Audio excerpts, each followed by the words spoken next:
Hey guys, I just want to let you know I absolutely love using Anchor. I have over 100 episodes with Anchor. And the great thing about it is I get to help a lot of different people. I've had over 1,000 listeners, and I've actually had people reach out to me telling me that it actually saved their life. So if you have anything that you want to talk about, if you have a passion, if you have a goal, definitely start podcasting using Anchor. It's probably the best thing I've done in my podcasting career. All right, we're gonna try it one more time. Rich, You, the combo was good, you but I got don't know what happened there. yeah. If you let your phone go to the blank screen, it'll cut off sometimes. If you let it go to that silent mode or whatever they call it. Okay. No, all But right. well, Yeah, I got it up here. all right. Okay. So guys, like this is part two.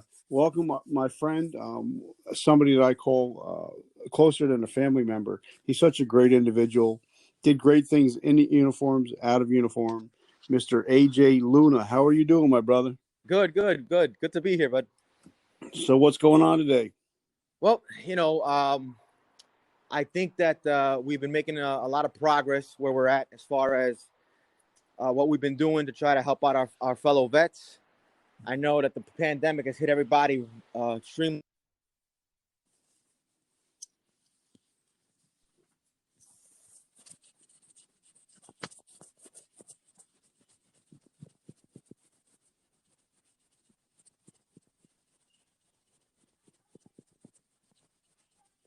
Hello?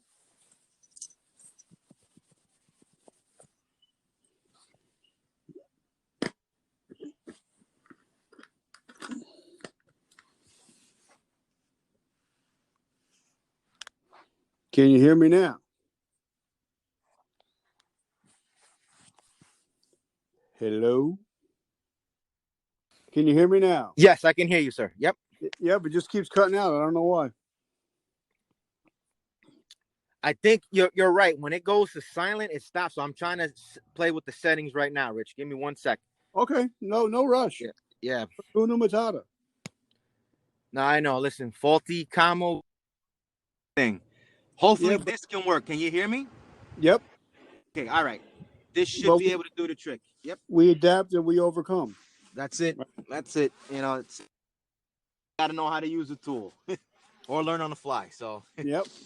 So now tell us a little bit about yourself. Where were you born? What state? well, I'm originally from New York. Uh,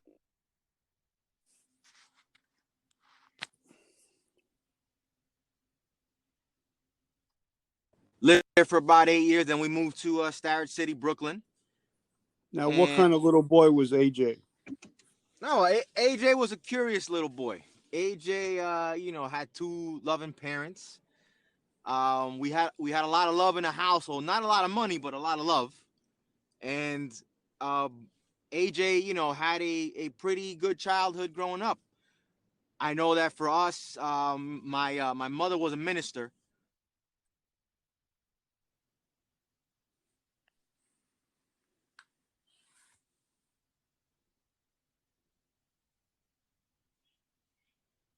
Uh, in the type of work that she's done to the type of work that I'm doing today, and I had a lot of good lessons there. I took that leap of faith and I joined the military back in 1999, early part of 2000. I left when I was 18, and you know, I thankful for the experience.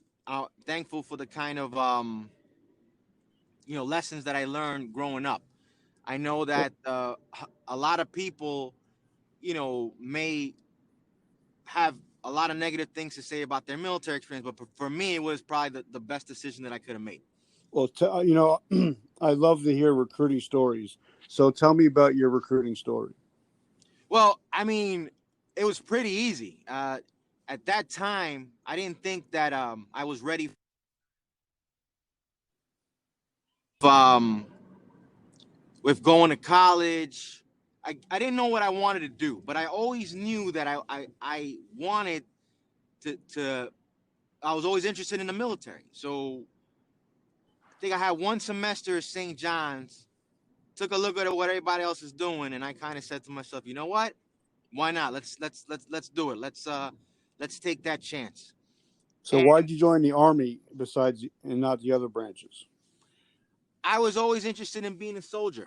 Believe it or not, I always had that fondness to be a soldier. I guess, for the stuff that I saw growing up, I had a couple of vets that were in the building. Where I grew up in Starrett City, many people, you know, left Starrett City and joined the military. So I had a lot of people already telling me, what a wonderful opportunity it was. And for a lot of people, it was a way out. Um, East New York is probably one of the poorest sections in Brooklyn.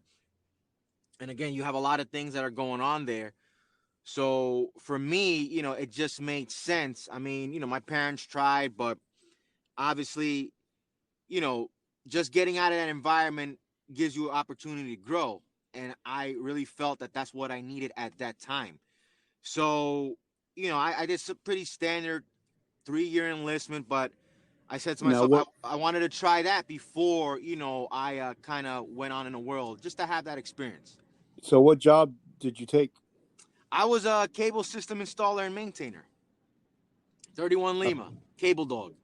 So that's what So that's what I did. where was basic training? Basic training was in Fort Benning. Okay, so how was that going from the city boy going to be with 40 or 50 guys that are from all around the country? Well, listen, I got to tell you, you know, by nature, New Yorkers are sarcastic. So I remember getting back to, we went down there to Georgia, and, I grew up in the city, so everything is fast paced, yada, yada, yada. I don't got to tell you. I mean, I know I met some really nice people from rural Texas. And I think that's the first time I heard the term Yankee. So I thought they were talking about the baseball team. So I told the guy, I said, look, I'm not a Yankees fan. I like the Mets, actually.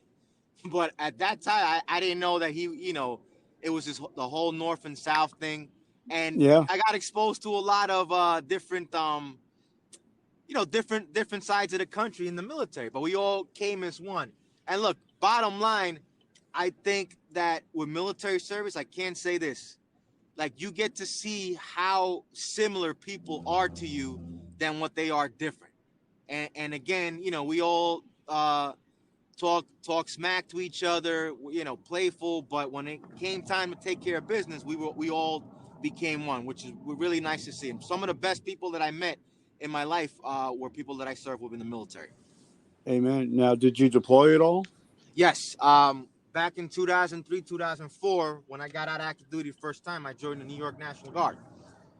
And with the New York National Guard, we got reclassified as a field artillery unit out of Jamaica, Queens. We got reclassified to become military police. We trained down in Fort Dix for a few months. Then we went over to Operation Iraqi Freedom 2. So you were over in Iraq? Yes. So, I mean, I want to sum up the experience as life-changing. And the reason I say that is because I never realized how good we had it until we got put in that situation. I mean, when you get over there, and I don't have to tell you, Rich, like, everything stops, and now you're in survival mode, right? And you're trying just to make it every day. You're not looking forward to anything. You're just looking forward to that next day. And just to put that in perspective, I understand why, when people come back, they have difficulty transitioning. You just went through something that, less than 1% of the country has to experience. And then you're asked to just assimilate back like nothing ever happened.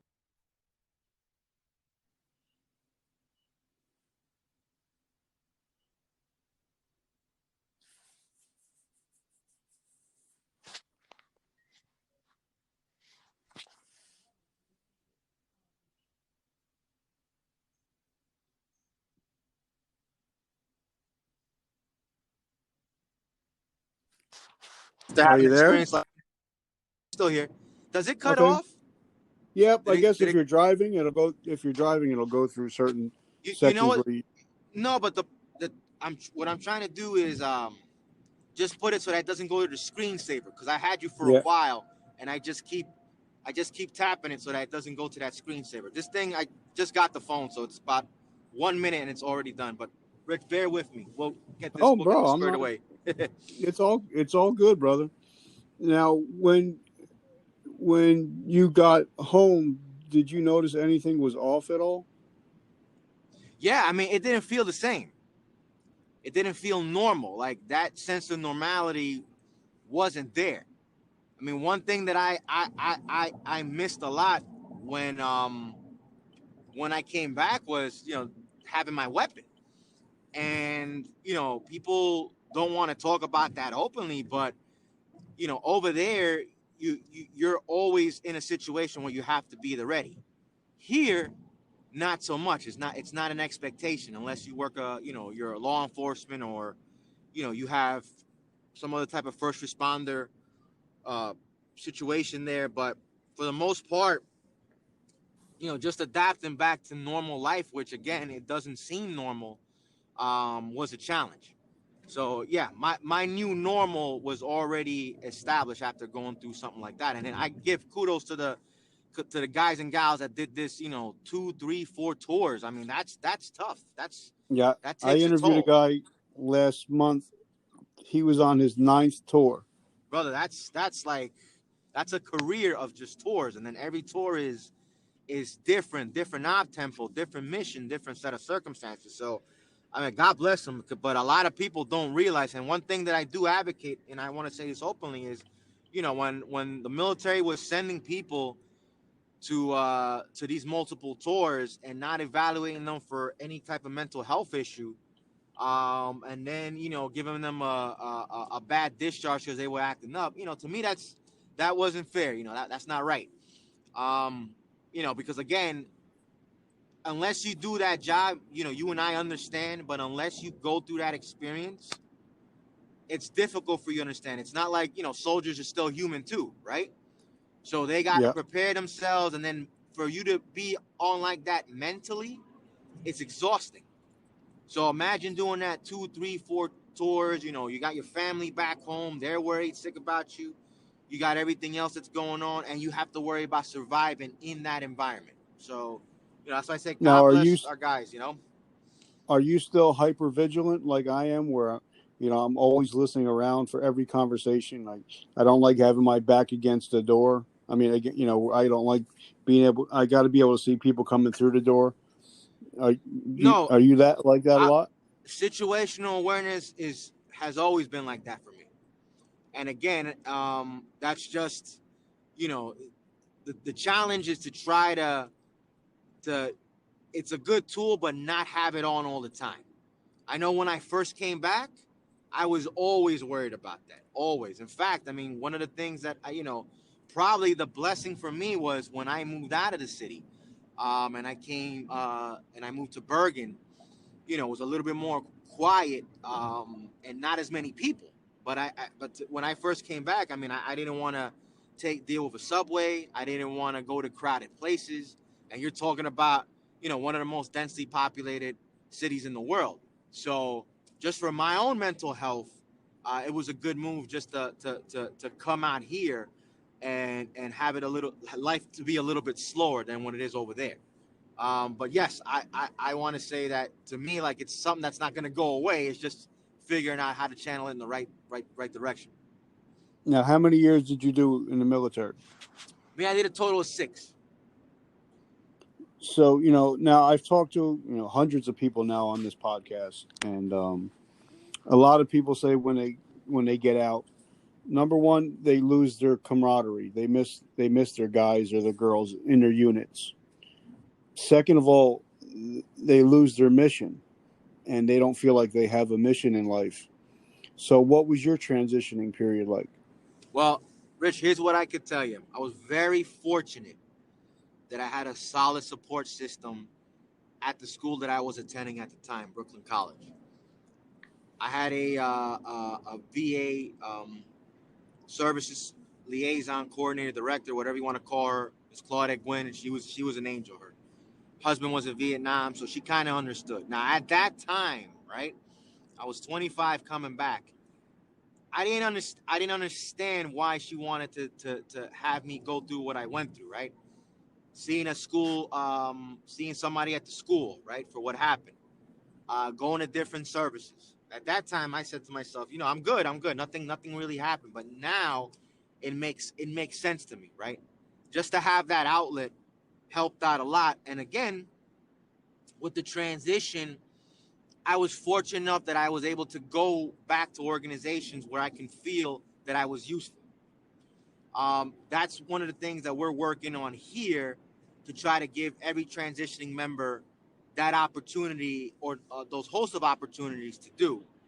But, the good thing about when I got deployed is I was working for the school's Veteran Affairs office. So everybody there knew me. And then as soon as I came back, everybody offered to help, but in various different ways. The sense of purpose really comes from you trying to find like-minded people that contribute to things that are greater than yourself. And I know that's a struggle for a lot of vets because, we could be honest, a lot of veterans come out, many different trust issues. So it's hard to build that back up. But I just want you to know that there are outlets that veterans can do now to try to feel like they're part of something like they did in the military. Things that come to mind are what helped me was the Mission Continues. I was part of the Newark platoon for a little bit. Team Rubicon. You have other VSOs that you can take part with. So there are organizations out there that do try to reestablish that camaraderie with being in the service, but also they do things that I think a lot of veterans would be interested in. So what was some of your first steps when you got out of the military? What did you do? Well, I went back to school. So the goal was to go to finish my degree because I left in my sophomore year. I was fortunate enough to have my job back at the college. So I wasn't really worried too much financially. I was okay. But I had to finish my degree. So my focus was to try to finish school. And I got to tell you, when I came back, I mean, I left active duty the first time. And, school was there and it was like, yeah, you go. But when I came back from Iraq, man, my focus was like, I was just a much better student. I was just kind of like all the BS procrastination and the not trying to, all of that was gone. Like my whole focus was just on work and school. And, 2007, I was able to finally graduate with my bachelor's.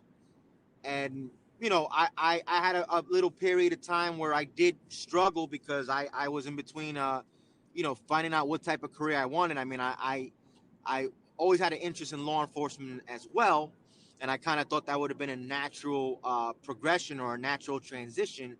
But something just told me to keep sticking with veteran services. I did that for about 2 years back in 07 to 09. That's when we had the Great Recession and a lot of things were just going bad in the country. I worked part-time jobs. I did a lot of stuff on the side, and then finally in 2009, I caught my break, becoming the director of veteran services for Fairleigh Dickinson University. That was spawned upon with the advent of the passage of the new GI Bill, which I was part of one of the groups that helped facilitate that back in 2008, which was Student Veterans of America. So, my story is I was always fortunate to find somewhere to go and I had something to do. So for me, it made my transition a little bit easier. But I met a lot of students that always needed that guidance and they wanted to have that ability to try to do that. And again, transitioning, it's not a one size fits all thing. Some people know exactly what they want to do. And some people need time to kind of evaluate and figure it out. And they go through this journey. And that's one thing, too, that I'm grateful for. I'm grateful for the journey that I've been able to go on as I'm trying to, figure all this out. So I tell veterans all the time, don't get, really think about what you want to do, but also enjoy the process, the journey, the transition. Because again, it's a good process. It should be a process that can facilitate, you growing and developing as a person. One thing that I will say, Rich, and I mean this, every veteran has to know that they did a wonderful thing, a great thing for the country, an honorable thing, but their service is not the only thing that defines them. And there's so much more to veterans that even they give themselves credit for, and that's how I'll end it. And like I had a friend of mine. I was involved in a veteran summit about 2 months ago, and he summed it up pretty good. Is once you get out of the military, your old unit don't give a shit about you. Nah. The military, as soon as you step off base, they really don't give a shit about you. And unfortunately, and I don't like to curse, so I do apologize for my listeners, but it's just something that he said. So, it makes a lot of sense that, once we have to get a job in the civilian world, whatever rank we were in the military doesn't mean diddly squat. And you have to realize that, when you take a job in the civilian world, this is not the military, and they're not going to work. You're like in the military, we're taught, you're finished when the job is done. You don't work till time, you work till everything is finished. And in the civilian sector, people, have a lot of work to do, but 4 o'clock, clock out and go home. So, was it hard for you to adapt to that, to the work ethic in the civilian world? Well, here's what I'll tell you. I'm very fortunate, and I can say this, that because of my military experience, it wasn't difficult for me to get employment. However, I will share that when I first got out, first job that I had was doing overnight security at a supermarket.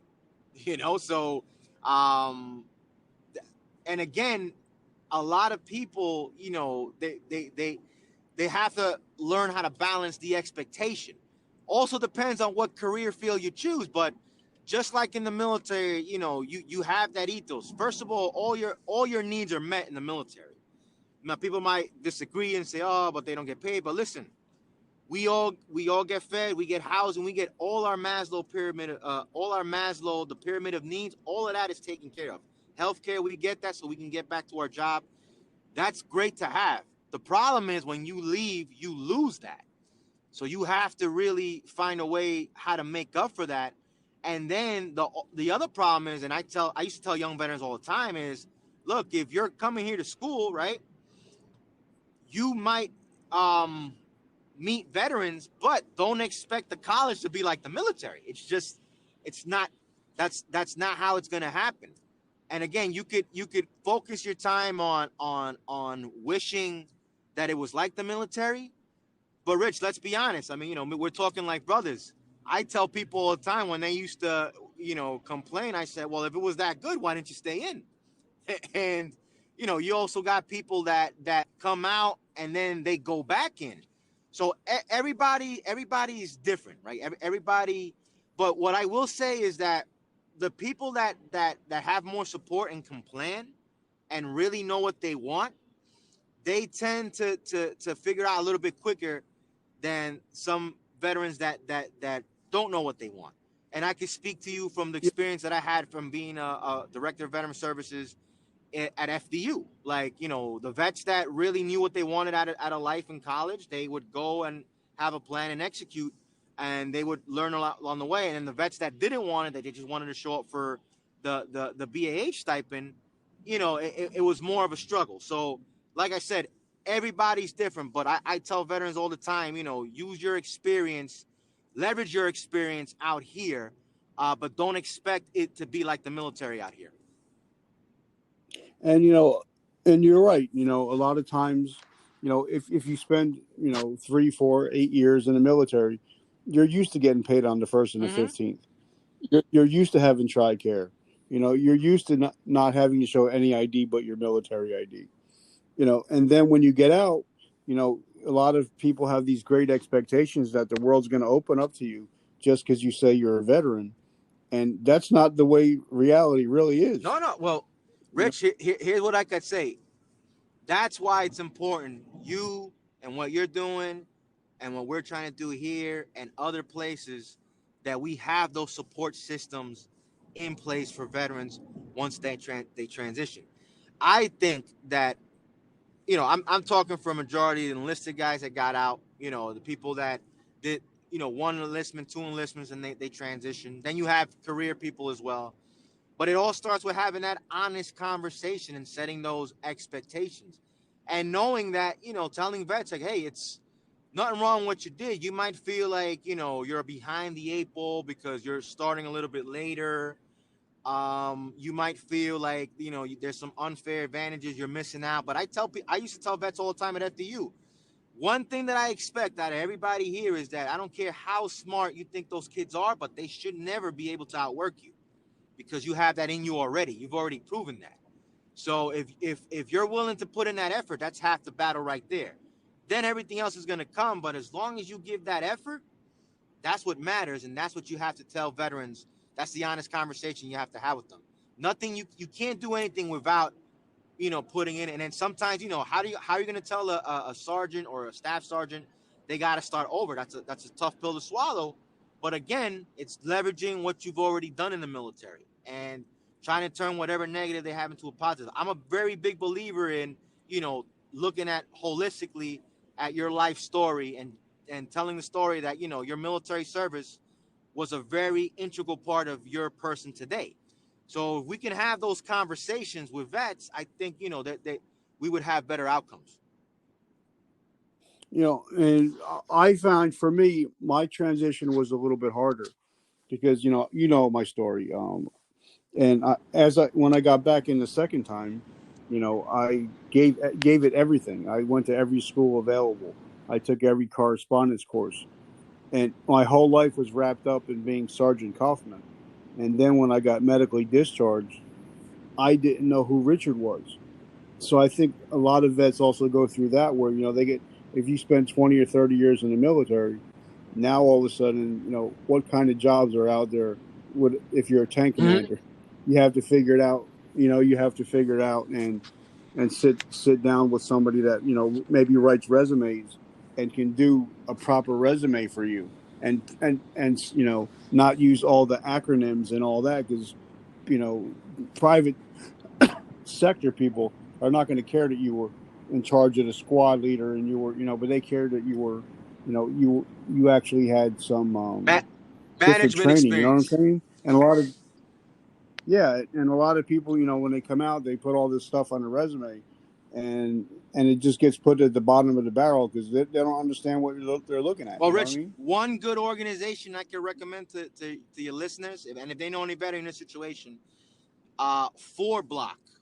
That was a nonprofit that was started by I think Captain Mike Abrams. He was a Marine, really good guy out of Columbia, and the goal to them is to have a veterans development course free of charge for veterans that are in either school or transitioning, to kind of catch them up to translate what those skills that they have into civilian speak, so to speak, or to corporations that are looking to hire so they can make that match.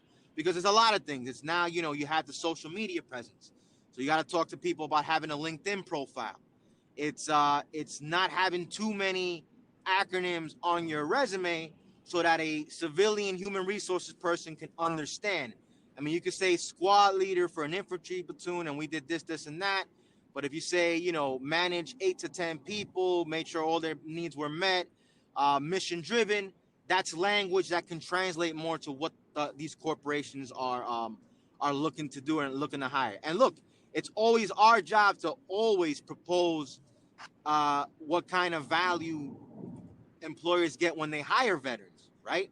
So it's not that, it's not you're giving me a shot because I served and, I'm owed it. It's because we're the best people for that job. We're going to bring value to that organization if you give us that opportunity. So, again, what I like about the military and what I see that's full out here is that people think it's a one size fits all. And Rich, you and I, that's not true. Everybody's journey is different. And again, the more years you put into it, obviously, the more you have, but the more difficult the transition can be. I mean, I was fortunate enough in FDU where I had two Marine Corps sergeant majors that both did 30 plus years, and they were coming back to finish up their degree. So could you imagine that? You're, a Marine Corps sergeant major, and one of them, I'm happy to say that he came in, the students loved him. He kicked ass. He got his bachelor's in about a year and some change, and he moved on to NYU and got a master's out of there. So look, it's all about the journey, but it's all about how you leverage your military experience too. And again, I tell vets all the time, Rich, as many of people that are out there that you think don't want to support you, you would be surprised how many people are out there that actually want to support you. You got to find those good people, and they're out there. All right. Well, this is going to be a great segue. I want to thank our sponsors, Racing for Heroes. It is, if you guys love NASCAR, it is the number 26 NASCAR in the Xfinity Series. It's called Racing for Heroes, and they help with veterans that are combating suicidal ideation, suicidal thoughts, and also helping veterans get jobs on NASCAR tracks and NASCAR teams, and also in the automotive industry. So if you love cars, if you love working on cars, definitely check out racingforheroes.com. Now, a lot of adults, now we're going to talk about, mental health, like we were talking about a little bit earlier. A lot of adults that act out is usually because of something that happened between the ages of 3 and 13. Then they join the military. So now maybe not everybody goes to war, but a majority will go to war. Then you add alcohol to the mix. So all of a sudden you have the perfect storm. And then nobody tells you how to get out of the perfect storm. And when they get out of the military, they lose the camaraderie. They lose their, their drive, their mission. And now they're stuck with an addiction, and they're stuck with mental health issues. So what do you see happening? Are you seeing the same things that I'm seeing, or is No. me? You're correct. You are seeing those things. We're seeing those things, and we're trying to be as proactive as possible to get resources into the right hand. But it's a mixture of a lot of different things. You just gave the perfect variables to the situation. You have trauma there, and then going into the military might not make it better. Actually, might make it worse. So once you lose that self-acceptance, like the whole world's caving in, people resort to those type of behaviors, or they try to stay. The bottom line is there's an issue going on there that the addiction is trying to cover, right? And alcohol and drugs is an illegal addiction, so it complicates it. Alcohol is a substance that's available. You have other forms of addiction as well, right? But it's always a band-aid on the root of the problem. And the root of the problem could be any kind. It could be abuse. It could be it could stem from things that happen in your childhood. Even in the military, you can have traumatic experiences. Obviously, with post-traumatic stress disorder. So it's a dangerous, slippery slope. And again, if the tools are not put out there, a lot of people, what you don't want to have happen, you don't want the service members, you don't want them to lose complete hope. And I've talked to a lot of people that they've been in that situation. Now, again, I'm not a psychologist. I'm not a doctor. I consider myself a spiritual person, right? But I believe that that stems from an imbalance. So, the key here is to try to get people back into balance. And a lot of that has to do with, having the right tools available, because everything to me is a tool, Rich, right? Everything. Alcohol can be a tool for you to suppress those feelings that you have, right? You're not dealing with those feelings head on. They're there. You want to bury them, but the problem is that they resurface. So if you don't deal with them, it manifests itself into a lot more problems and then you go into that slippery slope. And obviously, the ultimate is, if you take your own life, it's not just your life that you're taking, you're affecting your loved ones, other people that are around. So to me, it's to fight this issue in the community. We all have to reach out to each other, and when it gets tough, make sure that we're there and we follow up and we give people love and support to know that they're not alone in feeling this. One of the nonprofits I have to shout out, and I've seen them, they did a phenomenal job for one of our constituents here, was Headstrong, headstrong.org, cognitive therapy for PTSD. But that's just one thing. I'm not a big believer in just saying go to the VA and they'll fix all your problems. That's not me, right? VA does things very well, but again, I'm more of what communities do I have and what resources do I have in the community that I can draw upon to try to take care of these issues.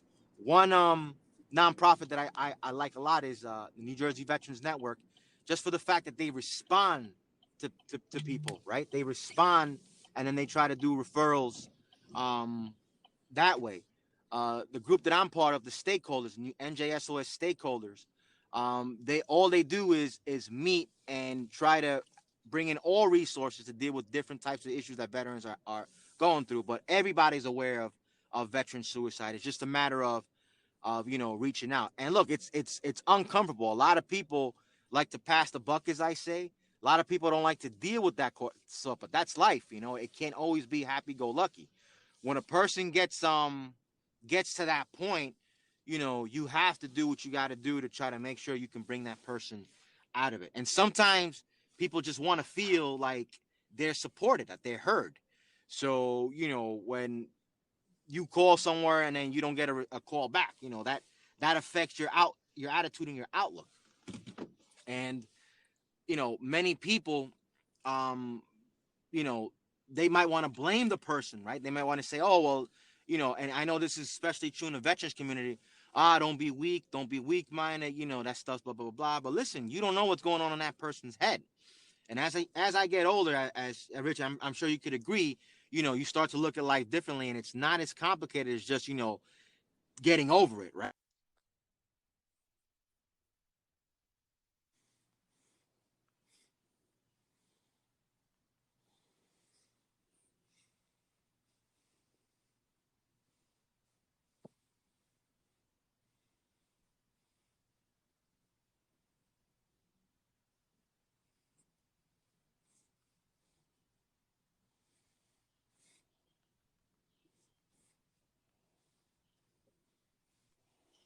Can you hear me, brother?